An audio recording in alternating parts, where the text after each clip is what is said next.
اب آپ حضرات کو تعلیم کرنی ہے تو تعلیم کے اندر 3 باتوں کا خیال رکھو. جو ہماری تعلیم ہوگی اس کے اندر 3 باتوں کا خیال رکھو. ایک تو وہ تجوید کے جو حلقے ہوتے ہیں جس کے اندر سورہ فاتحہ اور چھوٹی سی چند صورتیں اس کی تعلیم ہوتی ہے. اور ایک یہ جو فضائل کی ہماری کتابیں ہیں فضائل اعمال جس کے اندر فضائل نماز ہے اور فضائل قرآن ہے اور فضائل ذکر ہے اور حکایت صحابہ ہے فضائل تبلیغ ہے. یہ ہماری فضائل کی جو کتابیں ہیں اس کی تعلیم ہو. رمضان کا مہینہ تو گزر چکا, رمضان کا مہینہ ہو تو فضائل رمضان بھی ہے, حج کا مہینہ ہو تو فضائل حج بھی ہے. اور ایک ہے فضائل صدقات ہے بہت بڑی اور اس کے اندر بہت سی تفصیلات ہیں. تو یہ ہماری فضائل کی تعلیم ہو. اور تیسری چیز ہے 6 نمبروں کا مذاکرہ. ہماری تعلیم کے اندر یہ 3 باتیں 6 نمبروں کا مذاکرہ, فضائل کی کتابوں کا پڑھنا اور تجوید کے حلقے. لیکن اپنے جو ساتھی ہیں اپنے ساتھیوں کو تو الگ الگ ہی نماز یاد کرا دی جائے, کہ اگر یہ آپ تعلیم کا حلقہ کرو گے تو اس کے تو مجمع بھی ہوگا. جس مجمع کو آپ بستی والے ہیں وہ بھی ہوں گے اس کے اندر. تو اپنے ساتھیوں کو تو آپ الگ الگ ہی یاد کرا دو. سورہ فاتحہ بھی انہیں یاد ہو جائے, چند صورتیں بھی یاد ہو جائے, کلمے کا لفظ بھی برابر ان کا یاد ہونا چاہیے. بعض مرتبہ کئی مرتبہ چلے دیا ہوا آدمی لیکن کلمے کا لفظ بھی ان کا ٹھیک نہیں ہے, کلمے کا لفظ بھی ٹھیک نہیں, اور وہ اذان بھی ٹھیک نہیں دے پاتے, سورہ فاتحہ بھی ٹھیک نہیں ہوئی. اور یوں دیکھو تو بہت سب ملکوں کا سفر کر لیا. تو یہ بھائی بہت بڑی ہماری ذمہ داری ہے. نماز جیسی چیز بھی جماعتوں میں پھرنے کے بعد اگر آدمی کی ٹھیک نہ ہوئی. تعلیم کے حلقے میں یہ 3 باتیں. اب وہ جو نماز کی تعلیم کا جو حلقہ تجوید کا ہوگا تو اس میں مقام کے لوگ بیٹھے ہوں گے, ان میں ہو سکتا ہے کہ بعضوں کی یاد نہ ہو تو ان کو شرمندہ نہ کیا جائے, ان کو شرمندہ نہ کیا جائے. موقع دیکھیں ایک آدھ بات انہیں بتا دی جائے, وہ بھی اگر ان پر بوجھ محسوس نہ ہو, بس انہیں اتنا معلوم ہو جائے کہ بھائی 5 وقتہ نماز کے اندر کی سورہ فاتحہ تک ہمیں یاد نہیں. انہیں فکر مند بنانا ہے, فکر مند انہیں بنانا ہے. فضائل کی جو کتاب پڑھی جائے تو اس کے اندر اپنی تقریر نہ کی جائے, کیونکہ کتاب کے لکھنے والے حضرت اقدس شیخ الحدیث صاحب رحمۃ اللہ علیہ, اللہ ان کی قبر کو نور سے بھرے, انہوں نے ہر حدیث کے اوپر تفصیلات لکھی. وہ تفصیلات اچھی طرح مجمع کو متوجہ کرتے ہوئے پڑھی جائے, بہت عظمت کے ساتھ تعلیم کے حلقوں میں بیٹھا جائے. رسول کریم صلی اللہ علیہ وسلم کا زمانہ ہوتا اور ہم اس زمانے میں ہوتے اور مجلس میں رسول اکرم صلی اللہ علیہ وسلم ہوتے تو ہم کتنے ادب اور کتنے احترام کے ساتھ ہم آپ کی بات کو سنتے.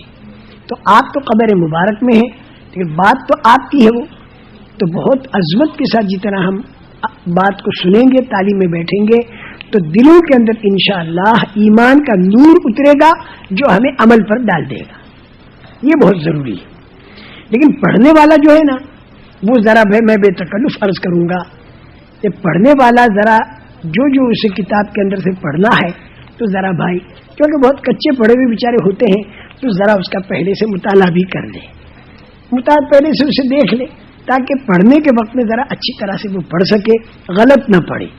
بعض مرتبہ بہت غلط پڑ جاتا ہے کہ فلاں صحابی بکریاں چراتے تھے, اب وہ بیچارے پہلے سے دیکھا نہیں, اب اس کی زبان سے چراتے تھے, اب یہ لفظ نکل گیا. کتنا برا لفظ ہے یہ ایک صحابی کے بارے میں. اس لیے میرے محترم دوستو پہلے سے ذرا اس کو دیکھ لے اور تاکہ مجمع میں صحیح پڑھ. اچھا پڑھنے کے اندر فر فر فر فر فر پڑھتا چلا جا رہا ہے, یہ بھی نہیں. ذرا متوجہ بھی رکھے, متوجہ بھی رکھے, اس لیے کہ ہمیں اس تعلیم کو کھیل نہیں بنانا ہے, اس کے اوپر تو فرشتے آتے ہیں.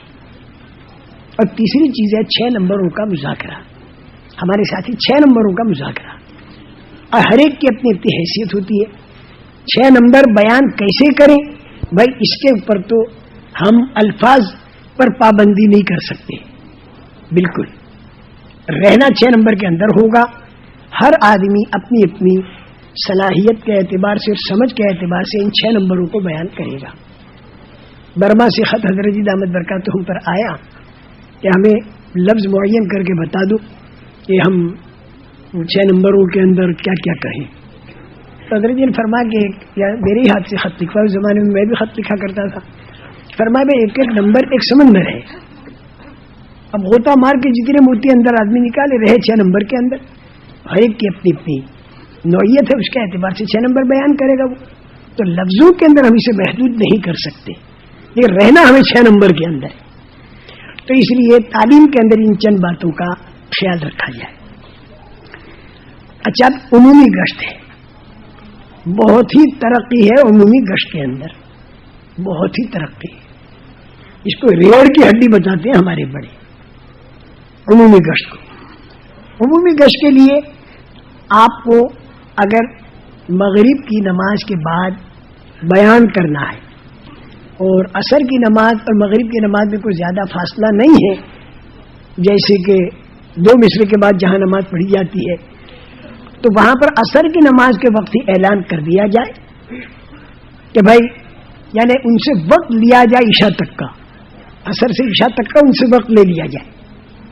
جیسے 3 چلے میں کتنا اہتمام سے وقت دیتے ہیں، چلے کا وہ اس طرح سے وقت عصر سے عشاء تک کا وقت ان کا لینے کی فکر کی جائے. جتنے بیٹھ جائیں ان کی قدر کی جائے، اور جو اٹھ کر چلنے لگے تو ان کے اوپر زیادہ زبردستی نہ کی جائے، بلکہ ان سے کہا جائے کہ آپ جا رہے ہو، مغرب کی نماز کے بعد تفصیلی طور پر دین ایمان کی بات ہوگی، تو آپ فارغ ہو کر آ جانا، اور ذرا جاتے جاتے دوسرے دکانداروں سے بھی کہہ دینا، اور جب آؤ تو اوروں کو لے کر آنا. تو گویا اس آدمی کو آپ نے یہاں سے بھیجا، دائی بنا کر بھیجا. وہ آدمی بیٹھنے کو تو تیار تھے، آپ اسے دائی بنا کر بھیج رہے. اب اس کے بعد جو مجمع آپ کے پاس بیٹھ گیا، اس مجمع کا کیا کرنا، اس مجمع کا کیا کرنا؟ اس سارے مجمع کو ہمیں دعوت پر استعمال کرنا ہے. اور کیسے کرنا؟ اب موقع محل کی بات ہوتی ہے، کہیں بالکل نیا مجمع ہوگا، کہیں کچھ پرانے کچھ نئے ہوں گے، تو ایک چیز ہر جگہ تو چلے گی نہیں. موقع محل کے اعتبار سے ہمیں چلانی ہوگی. ہمارے اس کام کے اندر کوئی قاعدہ ایسا نہیں کہ اس کے اندر سے کوئی چیز ہٹ نہ سکے، کوئی کلیہ ایسا نہیں کہ جس میں سے کوئی جزیہ مستثنی نہ ہو. یہ بہت ضروری ہے. اس لیے اب کیا کرنا، اس کے اندر عمومی جماعتیں کتنی بنانے کی ضرورت ہے؟ اتنی تو عمومی جماعتیں بنا لیں، مطلب 3 جماعتوں کی ضرورت ہے اس بستی میں، تو 3 جماعتیں عمومی بنا لیں اور عمومی جماعتیں بنا کر روانہ فرمائیں. اس کے بعد پھر جو مجمع باقی بچا تو اس کے اندر بھی آپ غور کریں کہ 3 آدمیوں کی جماعت بنا کر، بعض ایسے بھی محلے کے اندر لوگ ہیں کہ ان کے پاس عمومی جماعت نہیں پہنچ سکے گی اور ان سے ذرا بیٹھ کر بات کرنے کی ضرورت ہے. تو پھر مقامی آدمی بھی ہیں، آپ کے ساتھی بھی ہیں، مقامی آدمیوں میں کچھ گھسے منجھے بھی ہیں، تو 3 آدمیوں کی جماعت بنا کر اور ان کے لیے 2 3 شخصیتیں جہاں مناسب آپ سمجھیں وہ معین کریں، بھائی تم فلاں جگہ جاؤ تم، اور مقامی حضرات اس میں آپ کی رہبری فرمائیں گے. تو 3 آدمیوں کی خصوصی جماعتیں بنا کر اور جا کر وہ بیٹھ کر مغرب کی نماز سے پہلے تک وہ بات کریں. اس کے باوجود بھی مجمع باقی رہ گیا، تو یہ مجمع جو باقی رہ گیا تو اس کے اندر ہمارا ایک ساتھی بیٹھ کر دعوت کی لائن کی ابتدائی باتیں ذہن بنانے کی باتیں کریں. 2 ساتھی ذکر اور تلاوت اور دعا کے اندر معین کیے جائیں. 2 ساتھی دروازے کے اوپر کھڑے کیے جائیں، کیونکہ وہاں سے جن لوگوں کو تیار کر کے وہ بھیجیں گے تو جو دروازے پر ہمارا ساتھی کھڑا ہوگا تو وہ ان کو نماز وغیرہ پڑھا دے.